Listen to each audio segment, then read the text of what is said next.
Hi friends, welcome back to my YouTube channel. അപ്പോൾ ഇന്നത്തെ നമ്മുടെ റെസിപ്പി ഒരു സ്വീറ്റാണ്, ഡെസേർട്ടാണ്. അപ്പോൾ പായസമാണ് നമ്മൾ ഉണ്ടാക്കുന്നത് മക്രോണി വെച്ചിട്ടാണ്. വളരെ പെട്ടെന്ന് നമുക്ക് ഉണ്ടാക്കാൻ പറ്റുന്ന ഒരു പായസമാണ്. നല്ല എളുപ്പമായിട്ട് മക്രോണി വെച്ച് പായസമൊക്കെ ഉണ്ടാക്കുമെന്ന് എല്ലാവരും വിചാരിക്കും, പക്ഷേ നല്ല ടേസ്റ്റാണ്. നമ്മൾ മക്രോണിയാന്നേ തോന്നില്ല. അപ്പോൾ ഇത് നമുക്ക് ഈ പാലട പായസത്തിൻ്റെ ഒക്കെ ഒരു ടേസ്റ്റാണ്. പെട്ടെന്ന് അട പായസമൊക്കെ കുടിക്കണം, അപ്പോൾ നമുക്ക് കയ്യിൽ അടൊന്നും ഇല്ലാന്ന് തോന്നുകയാണെങ്കിൽ നമുക്ക് പെട്ടെന്ന് ഉണ്ടാക്കാൻ പറ്റിയ ഒരു പായസമാണ്. അപ്പോൾ ആദ്യം ഞാൻ 1 കപ്പ് മക്രോണി എടുത്തിട്ടുള്ളത്. അപ്പോൾ അതൊന്ന് ജസ്റ്റ് ഒന്ന് പൊടിച്ചെടുക്കാം, ഒന്ന് ക്രഷ് ചെയ്തെടുത്താൽ മതി മിക്സിയുടെ പൊടിക്കുന്ന ജാറിലിട്ടിട്ട്. അപ്പോൾ അതൊരു 3/4 കപ്പ് എടുത്തിട്ടുണ്ട്. അപ്പോൾ കാണുമ്പോൾ കണ്ടില്ലേ, പാലടയുടെ ഒരു പോലെയല്ലേ കാണുമ്പോൾ. അപ്പോൾ ഇതാണത് പൊടിച്ചെടുത്തത്. ഒരുപാട് പൊടിക്കേണ്ട, ഒന്ന് ജസ്റ്റ് ഒന്ന് ക്രഷ് ചെയ്തെടുക്കാം. നമുക്കതവിടെ മാറ്റി വെക്കാം. ഇനി നമുക്ക് പായസം ഉണ്ടാക്കാനുള്ള പാത്രം വെച്ചിട്ട് അതിലേക്ക് 1/4 കപ്പ് പഞ്ചസാര ഇട്ട് കൊടുക്കാം. പിന്നെ ഒരു ടീസ്പൂണൊക്കെ വെള്ളം ഒഴിച്ചിട്ട് അതൊന്ന് കാരമലൈസ് ചെയ്യാം. അല്ലാതെ ഉണ്ടാക്കാം. കാരമലൈസ് ചെയ്യുമ്പോൾ നമുക്ക് ആ ഒരു അടയുടെ ഒരു കളർ ഉണ്ടല്ലോ, പിങ്ക് ഷെയ്ഡ് ഉണ്ടല്ലോ, ആ ഒരു കളർ വരാൻ വേണ്ടിയിട്ടാണ് കാരമലൈസ് ചെയ്യുന്നത്. അപ്പോൾ ഷുഗറൊക്കെ നന്നായിട്ട് കാരമലൈസ് ആയിട്ടുണ്ട്. അപ്പോൾ ഇടയ്ക്കൊന്ന് ഇളക്കി കൊടുക്കാം. ഒന്ന് കളർ മാറിയതിന് ശേഷം മാത്രം ഇളക്കി കൊടുത്താൽ മതി. ഒരുപാട് ഡാർക്കാവണ്ട, പിന്നെ ഒരു നല്ല ഡാർക്കാവണം. ചിലർക്ക് ഇത്രയും ഡാർക്ക് ഇഷ്ടമല്ല. അപ്പോൾ ഇതിന് മുന്നേ നമുക്ക് ബട്ടർ ഇട്ട് കൊടുക്കാം. അപ്പോൾ ഈ ഒരു സമയത്ത് നമുക്ക് ഒരു പീസ് ബട്ടർ ഇട്ട് കൊടുക്കാം. നമുക്ക് ബട്ടർ എത്രത്തോളം ആവശ്യമുണ്ട്, ഞാനൊരു ചെറിയൊരു പീസാണ് ഇട്ട് കൊടുത്തിട്ടുള്ളത്. അപ്പോൾ അത് ഇട്ട് കൊടുക്കുക. ഇട്ടില്ലെങ്കിലും കുഴപ്പമില്ല കേട്ടോ, കയ്യിൽ ബട്ടർ ഇല്ലെങ്കിൽ ഇടണ്ട. ഇട്ടുമ്പോൾ ഒരു നല്ലൊരു ടേസ്റ്റാണ്. അപ്പോൾ നമുക്ക് ബട്ടർ ഇട്ടിട്ട് അതൊന്ന് ഒക്കെ കൂടി ഒന്ന് യോജിപ്പിച്ചതിന് ശേഷം നമുക്കതിലേക്ക് 1 പാക്കറ്റ് പാൽ ഒഴിച്ച് കൊടുക്കാം. ഞാൻ കുറച്ചാണ് ഉണ്ടാക്കുന്നത്, അപ്പോൾ 1 പാക്കറ്റ് മതിയാവും. അപ്പോൾ നിങ്ങൾക്ക് കൂടുതൽ അളവുണ്ടെങ്കിൽ കൂടുതൽ പാൽ ചേർത്ത് കൊടുക്കാം. അപ്പോൾ പാൽ ഒഴിച്ചേക്കൊക്കെ കൂടി ഒന്ന് കട്ട പിടിച്ച പോലെ നമുക്ക് തോന്നും. അത് കുഴപ്പമില്ല, പാലൊക്കെ നന്നായിട്ട് തിളച്ച് വരുമ്പോൾ ഒക്കെ കൂടി നന്നായിട്ട് മിക്സ് ആയിക്കോളും. അപ്പോൾ ഇടയ്ക്കൊന്ന് ഇളക്കി കൊടുക്കാം. നന്നായി പാൽ തിളച്ച് വരുമ്പോൾ എല്ലാം നന്നായിട്ടൊന്ന് സെറ്റായിട്ട് വരും.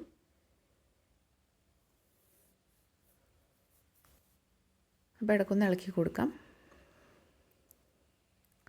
അപ്പോൾ പാലൊക്കെ നന്നായിട്ട് തിളച്ച് വന്നിട്ടുണ്ട്. അപ്പോൾ തിളച്ച് വരുമ്പോൾ ഞാൻ തിളച്ചിട്ടാണ്, നേരത്തെ ചേർത്ത് കൊടുത്താലും കുഴപ്പമില്ല. മക്രോണി ഇട്ട് കൊടുക്കാം. അപ്പോൾ ഇട്ടിട്ട് നന്നായിട്ടൊന്ന് ഇളക്കി കൊടുക്കണം, അല്ലെങ്കിൽ ഒക്കെ കൂടി ഒന്ന് കട്ട പിടിച്ച പോലെ ആവും. അപ്പോൾ മക്രോണി ഇട്ടിട്ട് കണ്ടിന്യൂസ് ആയിട്ട് ഇളക്കി കൊടുക്കാം. ഈ മക്രോണിക്ക് ഒരുപാട് വേവൊന്നുമില്ല, ഒരു 10 മിനിറ്റ് ഒരു 10 മിനിറ്റിനുള്ളിലുള്ള വേവ് മാത്രമേ ഉള്ളൂ. അപ്പോൾ പെട്ടെന്ന് ആവും ചെയ്യും പായസം. ഒരുപാട് അടട വേവാനുള്ള ടൈമൊന്നുമില്ല. നന്നായിട്ടൊന്ന് ഇളക്കി കൊടുക്കാം. മക്രോണിയൊക്കെ ഒന്ന് വേവുന്നത് വരെയൊക്കെ നമുക്കൊന്ന് വെയിറ്റ് ചെയ്യാം. ഇടയ്ക്കിടയ്ക്കൊന്ന് ഇളക്കി കൊടുക്കാം കേട്ടോ. നന്നായി തിളച്ചതിന് ശേഷം പിന്നെ ഇടയ്ക്ക് ഇളക്കിയാൽ മതി, അല്ലെങ്കിൽ ഒട്ടി പിടിക്കേണ്ട വെച്ചിട്ടാണ്. അപ്പോൾ നന്നായിട്ട് തിളച്ചിട്ട് വന്നിട്ടുണ്ട്, കുറച്ചൊന്ന് വറ്റി വന്നിട്ടുണ്ട്. നമുക്ക് ആവശ്യമായിട്ടുള്ള പഞ്ചസാര ചേർത്ത് കൊടുക്കാം. നമ്മൾ ഓൾറെഡി പഞ്ചസാര ചേർത്ത് കൊടുത്തിട്ടുണ്ട്. ഇപ്പോൾ ഞാൻ 1/4 കപ്പാണ് 1/4 കപ്പിൽ കൂടുതൽ, 1/2 കപ്പിൽ താഴെ ആണ് ചേർത്ത് കൊടുത്തിട്ടുള്ളത്. ഞാൻ കുറച്ച് മിൽക്ക് മെയ്ഡ് കൂടെ ചേർത്ത് കൊടുക്കും. നിങ്ങൾക്ക് ഫുള്ള് മിൽക്ക് മെയ്ഡ് ആണെങ്കിൽ അതും ചേർത്ത് കൊടുക്കാം. അപ്പോൾ പഞ്ചസാരയൊക്കെ നന്നായി അലിഞ്ഞ് വരുമ്പോൾ കുറച്ച് ഉപ്പ് ചേർത്ത് കൊടുക്കാം, ഒന്ന് ടേസ്റ്റ് ഒന്ന് ബാലൻസ് ചെയ്യാൻ വേണ്ടിയിട്ട്. പിന്നെ നമുക്ക്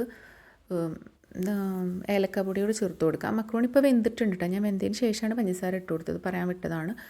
അപ്പോൾ മക്രോണി പെട്ടെന്ന് വേവുമല്ലോ, ഒരു 10 മിനിറ്റ് മതി. ഇനി കുറച്ച് മിൽക്ക് മെയ്ഡ് കൂടെ ഞാൻ ചേർത്ത് കൊടുത്തിട്ടുണ്ട്. കുറച്ച് ഞാൻ ചേർത്ത് കൊടുത്തുള്ളൂ, ഒരു 1/4 കപ്പൊക്കെ ആണ് ചേർത്ത് കൊടുത്തിട്ടുള്ളത്. അപ്പോൾ ഫുള്ള് മിൽക്ക് മെയ്ഡിൽ നിങ്ങൾക്ക് ഉണ്ടാക്കണേ അങ്ങനെ ഉണ്ടാക്കാം. അപ്പോൾ പഞ്ചസാര ഒഴിവാക്കാം. ഇനി കുറച്ച് നെയ്യും കൂടെ ചേർത്തിട്ടുണ്ട്. അപ്പോൾ പായസം ഒന്ന് കുറുകി ഒന്ന് വറ്റി വന്നിട്ടുണ്ട്. തിരിക്കും തോറും കുറുകും. അപ്പോൾ ഒരുപാട് ഇങ്ങനെ വറ്റിച്ച് എടുക്കണ്ട. മക്രോണി വെന്താൽ നമുക്ക് ഓഫാക്കാം, കാരണം ഇത് ഇരിക്കും തോറും കുറുകില്ല എന്ന് വിചാരിച്ചിട്ട് ഒരുപാട് നേരിട്ട് കുറുക്കണ്ട. നമുക്കിതൊന്ന് കുറച്ച് കാഷ്യൂ ഒന്ന് വറുത്തിടാം. ഇല്ലെങ്കിൽ കുഴപ്പമില്ല, കാഷ്യൂ എടുക്കുമ്പോൾ ഒരു ഭംഗിയാണല്ലോ. ഇനി അത് ഒഴിവാക്കണമെങ്കിൽ നിങ്ങൾക്കത് സ്കിപ്പ് ചെയ്യാം. അപ്പോൾ ഞാൻ കാഷ്യൂ മാത്രമാണ് ചേർത്ത് കൊടുക്കുന്നത്. അപ്പോൾ ഇത് വെച്ച് ചെറിയൊരു പാൻ വെച്ചിട്ട് അതിലേക്ക് നെയ്യ് ഒഴിച്ചൊന്ന് ചൂടായി വരുമ്പോൾ കാഷ്യൂ ഇട്ട് കൊടുക്കാം. നിങ്ങൾക്ക് കിസ്മിസ് വേണമെങ്കിൽ ചേർത്ത് കൊടുക്കാം. എനിക്ക് പായസത്തിൽ അതുകൊണ്ട് കടിക്കുന്നത് ഇഷ്ടമല്ല, അതുകൊണ്ട് കാഷ്യൂ മാത്രമാണ് ചേർത്ത് കൊടുത്തിട്ടുള്ളത്. കാഷ്യൂ താല്പര്യം ഉണ്ടായിട്ടില്ല, പക്ഷേ ഒരു ഭംഗിക്ക് കാഷ്യൂ ഉള്ളത് നല്ലതല്ലേ ചേർത്ത് കൊടുത്താണ്. അപ്പോൾ കാഷ്യൂ ഒക്കെ നന്നായിട്ടൊന്ന് ഫ്രൈ ചെയ്തിട്ട് നമുക്ക് പായസത്തിലേക്ക് ചേർത്ത് കൊടുക്കാം. കണ്ടില്ലേ, ഇപ്പോൾ തന്നെ പായസം അത്യാവശ്യം കുറുകി വന്നിട്ടുണ്ട്. കാരണം ഇത് ഇരിക്കുകയാണല്ലോ, ഇരിക്കുന്നതോട് കുറുകി വരും. അപ്പോൾ ഒരുപാട് നമ്മൾ കുറുക്കി എടുക്കണ്ട. ഇനിയിപ്പോൾ നന്നായിട്ട് കുറുകിയിട്ടുണ്ടെങ്കിൽ തന്നെ തിളച്ച ആറിയ വെള്ളം മാത്രം ഒഴിച്ചു കൊടുക്കുക, പച്ചവെള്ളം ഒന്നും ഒഴിച്ചു കൊടുക്കരുത്. നിങ്ങൾക്ക് കുറച്ച് ഇത്ര കുറുകണ്ടെന്നുണ്ടെങ്കിൽ തിളച്ചിട്ട് ആറിയ വെള്ളം, അല്ലെങ്കിൽ തിളച്ച വെള്ളം ഡയറക്റ്റ് ഒഴിച്ചാലും കുഴപ്പമില്ല, പച്ചവെള്ളം ഒഴിച്ചു കൊടുക്കരുത്. നമ്മൾ പായസം ഇവിടെ റെഡി ആയിട്ടുണ്ട്.